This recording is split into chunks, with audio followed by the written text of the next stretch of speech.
Here's the problem with my cordless window. I mean cordless blind. Crooked.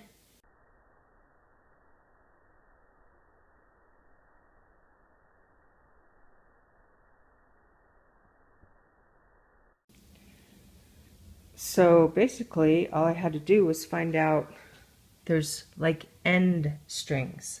See, here's an end string. And there's like I think there might be 4 of them. There's one right there. You can see, I don't think you can really see it, but there's one right there. Come on this end, and there's a couple more right there.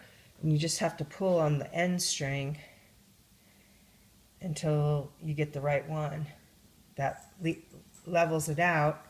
And then I just put a little knot in it, and I'm going to cut it. See if that works. I was a little afraid to cut it, so I didn't even bother cutting it, and it works. You know, even with it staying, I